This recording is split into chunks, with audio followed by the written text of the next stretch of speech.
É isso, é isso. Vamos girar o assunto então, Vini, sigo com você. Como é que tá a novela Amor de Mãe, da Globo, né?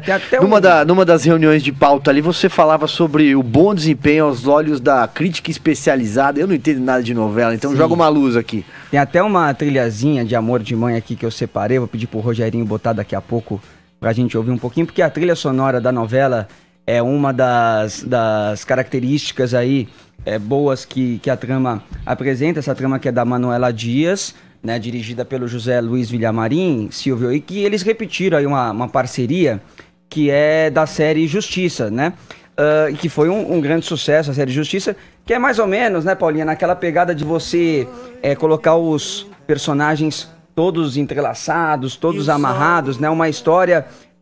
se encontra com a outra, né, lá na frente, que aparentemente, né, não tem a ver, e depois quando você vai perceber na trama... Exatamente, exatamente. Só que isso, no começo, não funcionou muito para este horário e para este público de novela das 9, porque Justiça foi uma minissérie, foi exibida num horário mais tarde, né? Então, quando você coloca o público ali numa situação um pouquinho mais diferente, isso acaba dando uma estranheza, mas agora a novela tá engrenando. Na segunda-feira teve a grande revelação de que o Sandro, que é o personagem do Humberto Carrão, não é filho da Lourdes, que é a personagem da Regina Casé, que tem sido a grande destaque da novela, e sim, filha da Vitória, que é a personagem da Thaís Araújo, que era a patroa dele. Então só para você ver, né, como que as coincidências, né, que acontecem aí na novela. E é isso, Silvia, é uma novela que tem sido muito elogiada pela crítica. Ainda não é um grande sucesso de audiência, assim, a gente não pode cravar ainda que é um grande sucesso de audiência,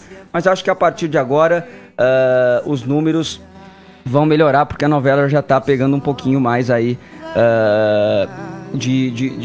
dessas reviravoltas que tem acontecido. Mas eu queria destacar, Silvio, também uma entrevista que teve do Tuca Andrada, que ele faz o papel de um policial corrupto na novela. Ele faz o trabalho sujo para um empresário, né, que é um dos vilões ali. Na verdade, a novela, a própria autora diz que ela não gosta nem de colocar alguém como vilão ou como bonzinho, né? A vida como ela é, né, autor, né? A ambiguidade de personagem. As nuances, né? Exatamente. Então, o personagem tem um pouquinho de humanidade, mas tem um pouquinho de vilania também. Mas o Irandir Santos, ele tem o personagem que talvez seja o mais vilanesco aí da trama, e o Tuca Andrada faz esse trabalho sujo para ele, né? Acaba ameaçando algumas pessoas, né? Enfim, e ele é um policial bastante agressivo na conduta dele. E ele deu uma entrevista para o Jornal Extra, falando um pouquinho, né, sobre essa brutalidade do personagem dele, e falando também qual que é a avaliação que ele faz sobre a corrupção dentro da polícia, dentro da corporação. O que ele respondeu, Silvio? Ele disse o seguinte, que para ele existem bons e maus profissionais em qualquer profissão. Ele acha que existe corrupção em qualquer lugar. Falou até na corrupção, por exemplo, no meio artístico pode existir também.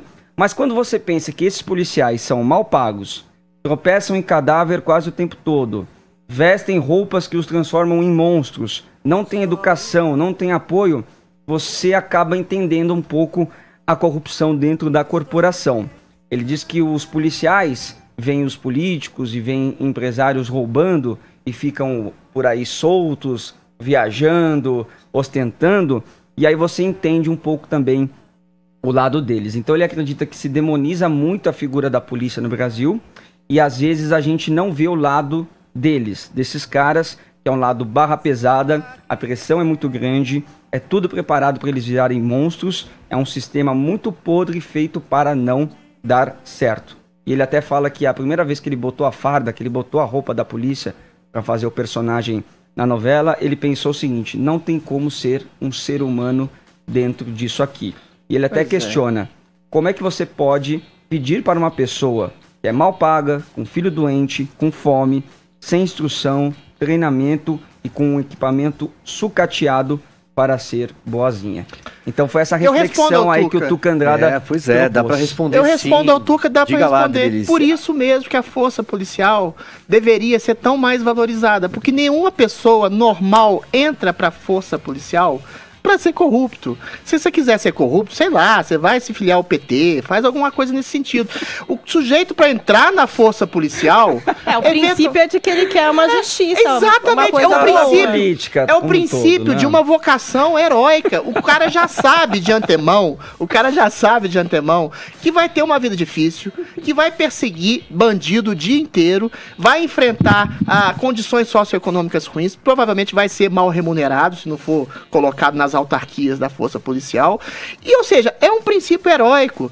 Qualquer policial hoje em dia, sempre, né, se depara diariamente com situações estressantes, com trocas de tiros, fica desesperado pela lentidão, pela morosidade da perseguição penal. O sujeito que prende um bandido aqui sabe que ele vai ser solto no dia seguinte. É uma série de coisas que se colocam na responsabilidade do policial que o tornam verdadeiramente um herói. E o problema é quando você... subliminarmente, até na entrevista do Tuca Andrade, se percebe isso. A força policial é ruim. Não, você tem maçãs podres dentro do saco. Eventualmente, pessoas que se corrompem ao longo do processo. Mas você não pode julgar toda a força policial como corrupta, como canhestra, como genocida. Aquela velha história, né? A maioria dos policiais são pardos, são negros, e eventualmente combatem criminosos exatamente pela percepção da índole. Agora, são mal realmente, na maior parte das vezes, são mal treinados, tem uma percepção falha da realidade porque tem um mau treinamento e acaba incorrendo em algum tipo de incompetência ou ingerência ou exagero.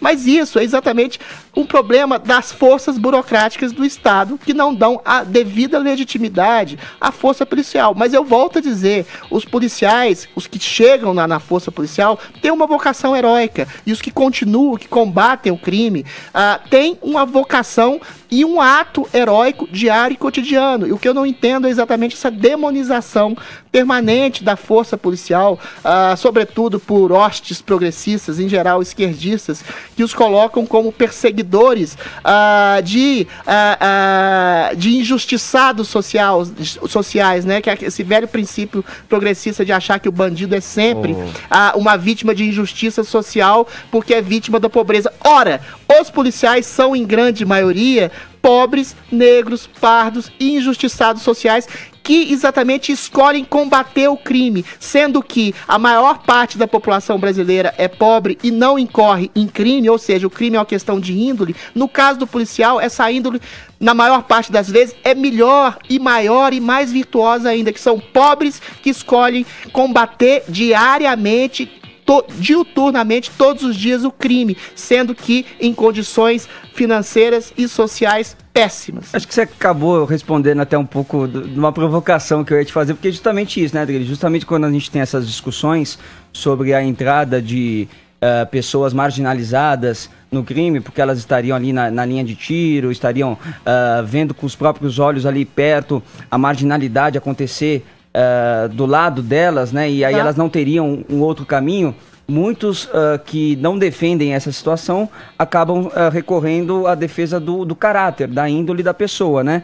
E no caso do policial, acho que é a mesma coisa, né? Redobra a índole boa dele. É isso que acaba além de não entrar no crime, vai combater o crime. Nas mesmas condições socioeconômicas, a pessoa é nascida num ambiente em que há crime, em que o crime graça, que poderia ser influenciada pelo crime, não só não é influenciado, como faz um trabalho legítimo e digno e vai combater esse crime que ele viu florescer ao seu lado. Ou seja, é uma força policial que tem que ser louvada sempre, a despeito, apesar das críticas que devem ser feitas às poucas maçãs podres que tem na força. Não se pode tomar a minoria pelo todo. Tá certo? Cara, é a ponta da lança, né? Porque, na verdade, são as políticas públicas, as políticas de segurança, claro. Tudo isso que vai ir pontuando e direcionando como é que haja a força policial, que realmente, mal remunerada, precisava ser mais treinada, ali acaba, acho que muitas vezes, errando em alguns momentos, e não são todos. É uma estrutura que, em grande medida, não é culpa deles. Não se pode tomar a minoria pelo todo. Exatamente. E a força policial ainda é a garantia e que continue sendo da ordem